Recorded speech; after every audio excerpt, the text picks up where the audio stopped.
Last video कुछ वजह से कैंसिल हो गई थी, कट गई थी, और उसके बाद वहीं बीच में वीडियो रुक गई थी, तो मैं उसी के आगे कंटिन्यू करता हूँ। हम लोग टू प्रॉपर्टीज़ डिस्कस कर चुके थे। ओके, उसके बाद बाय मिस्टेक वीडियो वहाँ से कैंसिल हो गई थी, तो मैं अब नेक्स्ट वीडियो में उसको कंटिन्यू कर रहा हूँ, इसलिए केयरफुली सुनिए आप लोग। तो होता क्या है कि जो ये डायरेक्शन मैं वहाँ पे बता रहा था कि जो डायरेक्शन आप देख रहे हैं किसी भी टेंजेंट पे, किसी भी पॉइंट पे, किसी भी कर्व लाइन पे अगर हम लोग टेंजेंट ड्रॉ करते हैं किसी पॉइंट पे, तो जो डायरेक्शन होता है वो उस पॉइंट पे मैग्नेटिक फील्ड या मैग्नेटिक फोर्स के डायरेक्शन को रिप्रेजेंट करता है। ये प्रॉपर्टी 3 थी। ये चाहे आप अपवर्ड बनाएं चाहे डाउनवर्ड, इस जगह अगर आप एक पॉइंट पर टेंजेंट ड्रॉ करते हैं तो टेंजेंट का डायरेक्शन ये है, मतलब इस जगह फोर्स का डायरेक्शन या मैग्नेटिक फील्ड का डायरेक्शन इधर होगा। कोई भी आयरन का ऑब्जेक्ट या दूसरा ऑब्जेक्ट यहाँ पे मैग्नेट रखा जाएगा तो उसमें जो फोर्स लगेगा वो इस डायरेक्शन में लगेगा। तो this is the third property. Okay, clear हुई बात कि नहीं? अब उसके बाद हम लोग फोर्थ प्रॉपर्टी डिस्कस करते हैं, और स्टूडेंट इसको केयरफुली सुनिएगा क्योंकि इस प्रॉपर्टी पे क्वेश्चन भी आता है। एक्चुअल में ये प्रॉपर्टी अपने आप में ही एक क्वेश्चन है। तो फोर्थ प्रॉपर्टी हम लोग डिस्कस करते हैं। ये फोर्थ प्रॉपर्टी मैंने आप लोग को यहाँ पे लिख दी है, two magnetic field lines can not intersect each other. तो ये जो फोर्थ प्रॉपर्टी है अपने आप में क्वेश्चन भी है। अगर मैं इसी के आगे लिख दूँ वाई, तो ये क्वेश्चन बन जाता है। Two magnetic field lines can not intersect each other. कोई भी दो मैग्नेटिक फील्ड लाइन आप यहाँ पे देख रहे हैं, बहुत सारी इनफाइनाइट मैग्नेटिक फील्ड लाइंस हैं, लेकिन इनमें से कोई भी दो लाइन कभी भी एक दूसरे को इंटरसेक्ट नहीं कर सकती। It is not possible. ठीक है, अगर ये पॉसिबल होता तो क्या होता? ठीक है, तो वही हम लोग समझते हैं। जो ये वाई यहाँ लिखा हुआ है उसका आंसर यही है। अगर रीजन पूछा जाता है, what is the reason behind this statement that कि two magnetic field lines intersect क्यों नहीं कर सकती, तो हम लोग कॉन्ट्राडिक्शन से इसको समझने की कोशिश करते हैं कि चलिए मान लिया थोड़ी देर के लिए ये एक मैग्नेटिक फील्ड लाइन हो गई और ये दूसरी मैग्नेटिक फील्ड लाइंस हो गई, और ये दोनों एक दूसरे को इंटरसेक्ट कर रही हैं। ठीक है ना, जैसा कि हम लोग डिस्कस कर रहे हैं कि मैग्नेटिक फील्ड लाइंस इंटरसेक्ट नहीं कर सकती। मान लेते हैं थोड़ी देर के लिए मैग्नेटिक फील्ड लाइन इंटरसेक्ट कर सकती हैं, तो कहाँ इंटरसेक्ट करेंगी? ये इस पॉइंट पर इंटरसेक्ट करेंगी। तो इस पॉइंट पे हम लोग कितनी टेंजेंट ड्रॉ कर सकते हैं? दो टेंजेंट। ये लाइन 1 हो गई और ये लाइन 2 हो गई। तो लाइन 1 पे अगर हम टेंजेंट ड्रॉ करें तो टेंजेंट का डायरेक्शन ये होगा। ओके, ये लाइन 1 पे, कर्व लाइन 1 पे टेंजेंट, और ये कर्व लाइन 2 है, इस पे अगर हम टेंजेंट ड्रॉ करें तो टेंजेंट का डायरेक्शन ये होगा। और अभी थर्ड प्रॉपर्टी हमें आपने क्या पढ़ा कि जो टेंजेंट का डायरेक्शन होता है क्या रिप्रेजेंट करता है? डायरेक्शन ऑफ फोर्स को रिप्रेजेंट करता है, डायरेक्शन ऑफ मैग्नेटिक फील्ड को रिप्रेजेंट करता है। तो यहाँ पे दो टेंजेंट है, कहाँ पे? एक ही पॉइंट पे। इसका मतलब क्या हुआ? इसका मतलब ये हुआ कि एक ही मैग्नेटिक फील्ड का या एक ही फोर्स का एक ही पॉइंट पे दो अलग अलग डायरेक्शन, क्या ये पॉसिबल है? क्या एक फोर्स का एक ही पॉइंट पे दो अलग अलग डायरेक्शन हो सकता है? नॉट पॉसिबल, ये पॉसिबल नहीं है। इसलिए दो मैग्नेटिक फील्ड लाइंस कभी एक दूसरे को इंटरसेक्ट नहीं कर सकती। तो इस बात को आप समझिए ध्यान से कि two magnetic field lines can not intersect each other because, answer आप लिख लीजिएगा अगर आपको ज़रूरत पड़े, क्योंकि ये क्वेश्चन कई बार पूछा गया है। Because if two lines intersect each other at a point, then there are two possible tangent, tangent 1, tangent 2. There are two possible tangent, and these two tangents will represent two different direction of a single force at a single point, which is not possible. ये possible नहीं है, इसलिए two magnetic field lines कभी भी intersect नहीं कर सकते। Understand? तो ये 4 प्रॉपर्टीज़ हम लोगों ने मैग्नेटिक फील्ड लाइंस की पढ़ी, जो कि आपको आई होप समझ में भी आ गई होंगी। तो हम लोग अब आगे प्रोसीड करते हैं। ओके, तो अब हम लोग पढ़ने जा रहे हैं magnetic field lines around a straight conductor और वायर।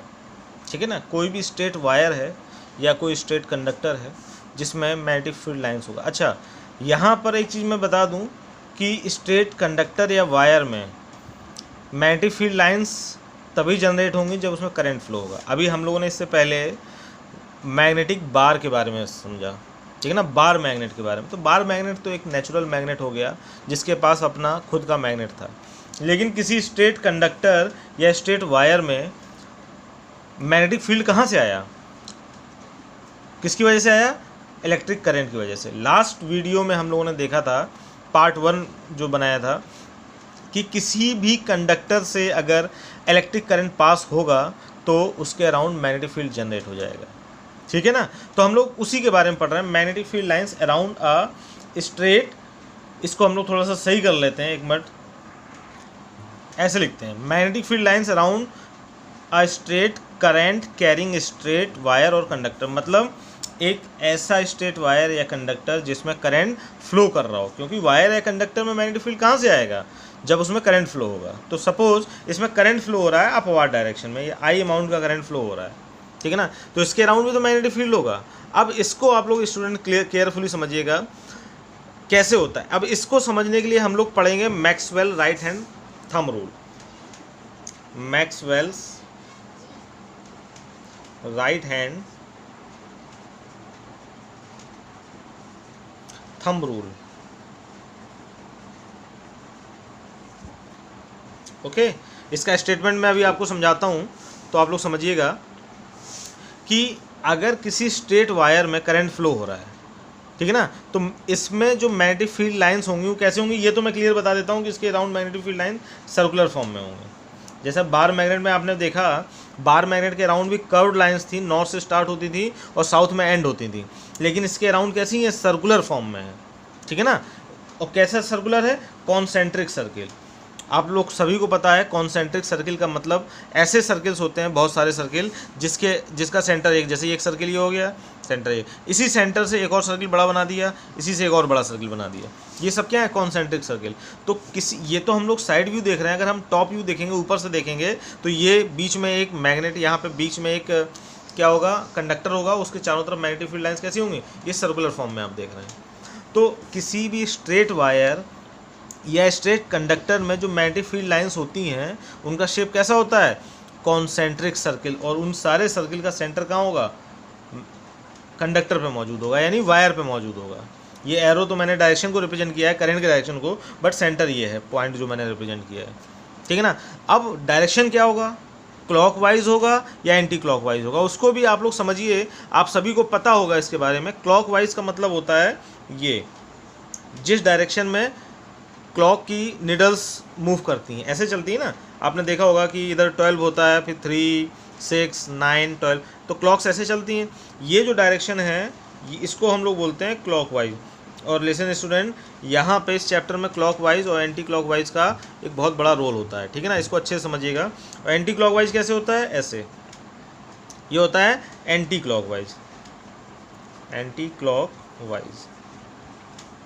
आई बात समझे, ये जो डायरेक्शन होता है अगर ये एंटी क्लॉकवाइज है और ये जो डायरेक्शन है ये क्लॉकवाइज है। अभी मैं इसको अच्छे से आप लोग को एक डायग्राम से समझाता हूँ। जैसे ये एस लिखा हुआ है, या अच्छा रुकिए, इसको मैं आपको डिटेल में आगे बताऊँगा, ठीक है ना। तो जो कंडक्टर होता है स्ट्रेट, उसके around magnetic field lines clockwise होंगी या एंटी क्लॉकवाइज होंगी, ये समझने के लिए हम लोग पढ़ेंगे Maxwell right hand thumb rule. अब मैं आप लोग को इसको समझाने की कोशिश करता हूँ, स्टूडेंट समझिएगा, बिकॉज मैंने एक हाथ से मोबाइल पकड़ा हुआ है, तो मैं आपको एक ही हाथ का इस्तेमाल कर सकता हूँ समझाने के लिए। मैक्सवेल ने बताया था कि अगर हमें स्ट्रेट वायर या कंडक्टर में मैग्नेटिक फील्ड लाइंस का डायरेक्शन पता करना है तो हम लोग right hand thumb rule use करेंगे। मतलब अब रूल समझिए, according to his rule, if we hold, देखिए मैंने ये होल्ड किया हुआ है, if we hold any straight wire और straight conductor, straight current carrying wire और conductor in our right hand, it is my right hand, in such a way that thumb, ये आप देख सकते हैं थंब को, thumb represents the direction of current। तो यहाँ पे मैंने कंडक्टर में करंट के डायरेक्शन कैसे रिप्रेजेंट किया है, अपवार्ड रिप्रेजेंट किया है, तो मेरा थंब भी कैसा है, अपवार्ड है। तो मैग्नेटिक फील्ड का जो डायरेक्शन होगा मैग्नेटिक फील्ड लाइंस का, वो कौन रिप्रेजेंट करेगा, हमारी जो बैंड फिंगर्स हैं। आप देख सकते हैं ये मेरा जो थंब है ये अपवार्ड डायरेक्शन में, ये आप थंब देख सकते हैं ये अपवार्ड डायरेक्शन में है, जो कि किसको रिप्रेजेंट कर रहा है, करंट के डायरेक्शन को। और मेरी जो बैंड फिंगर्स हैं, जो बाकी की चारों फिंगर्स हैं, ये किस डायरेक्शन में है, आप देख सकते हैं। अगर इसको ध्यान से देखें तो मेरी फिंगर्स का डायरेक्शन कैसा है, आप क्लियर करिए, एंटी क्लॉकवाइज है, आप देख सकते हैं एंटी क्लॉकवाइज, ये एंटी क्लॉकवाइज, ये वाला डायरेक्शन है। ऐसे किस तरह से, इधर से होते हुए यूँ जा रही हैं, तो मेरी फिंगर्स भी तो उन्हीं के अकॉर्डिंग है, आप देखिए, ठीक है ना। तो जहाँ से फिंगर स्टार्ट हुई है वहाँ से आप देखिए एंटी क्लॉकवाइज चल रहा है कि नहीं। मतलब अभी अगर हमें यहाँ डायरेक्शन पता करना हो तो एंटी क्लॉकवाइज होगा, ये डायरेक्शन होगा, ऐसे घूम के यूँ, ये ऐसे, ये ऐसे, ये एंटी क्लॉकवाइज डायरेक्शन होगा। समझ में आई बात कि नहीं आई?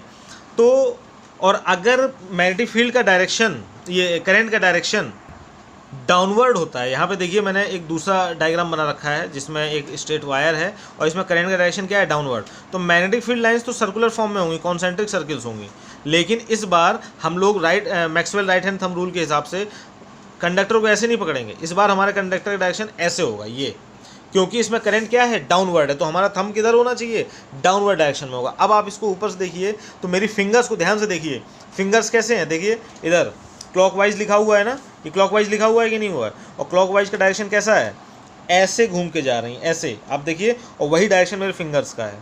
बैंड फिंगर्स, जो मुड़ी हुई फिंगर्स हैं, उनकी मैं बात कर रहा हूँ। तो यहाँ पे जो मैग्नेटिक फील्ड लाइंस होंगी वो कैसे होंगी, एंटी क्लॉकवाइज, ओके, और यहाँ पे क्या होंगी, क्लॉकवाइज। मतलब अगर शेप की बात की जाए, चाहे करंट का डायरेक्शन अपवर्ड हो या चाहे करंट का डायरेक्शन डाउनवर्ड हो, शेप का डायरेक्शन की बात की जाए तो शेप तो कॉन्सेंट्रिक सर्किल में होगा, सर्कुलर फॉर्म में होगा, लेकिन मैग्नेटिक फील्ड लाइंस का डायरेक्शन किधर होगा, तो अगर करंट का डायरेक्शन अपवर्ड है ऐसे तो एंटी क्लॉकवाइज, और डाउनवर्ड है तो क्या होगा, क्लॉकवाइज। ठीक है, तो ये कॉन्सेप्ट था magnetic field lines around a straight conductor, जो कि जिसमें करंट फ्लो हो रहा है। इसके बाद सर्कुलर कंडक्टर है, सर्कुलर वायर की बात करते हैं, जिसे हम लोग सर्कुलर लूप भी बोल सकते हैं। इसके बाद एक बहुत इंपॉर्टेंट चीज़ है सोलेनॉइड, जो कि काफ़ी पूछी जाती है, और फिर उसके बाद है इलेक्ट्रोमैग्नेट। लेकिन स्टूडेंट मैं आज यहीं रोक रहा हूँ क्योंकि थोड़ा सा एक्सप्लेनेशन में प्रॉब्लम आ रही है, क्योंकि एक हाथ से मोबाइल को पकड़ना पड़ रहा है। मैं नेक्स्ट वीडियो में आपको सर्कुलर लूप या सोलेनॉइड और इलेक्ट्रोमैग्नेट के बारे में बताऊंगा, जो कि बहुत इंपॉर्टेंट टॉपिक है। ओके, तो मैं कोशिश करूंगा उसको ढंग से समझाने की, वीडियो किसी और तरह से शूट करेंगे ताकि मैं अपने दोनों हाथों का इस्तेमाल कर सकूं आपको अच्छे से समझाने के लिए। तो आज मैं यहीं रोकता हूं। आई होप कि आपको ये सब कुछ अच्छे समझ में आया हो, और कोई डाउट हो तो आप कमेंट में ज़रूर बताइएगा, और जो भी कोई भी दिक्कत हो तो आप कमेंट में बता सकते हैं। और अगर वीडियो समझ में आई है अच्छे से तो लाइक ज़रूर कर देना। आई होप कि आप लोगों को ये सब अच्छे से समझ में आ गया होगा। Thank you.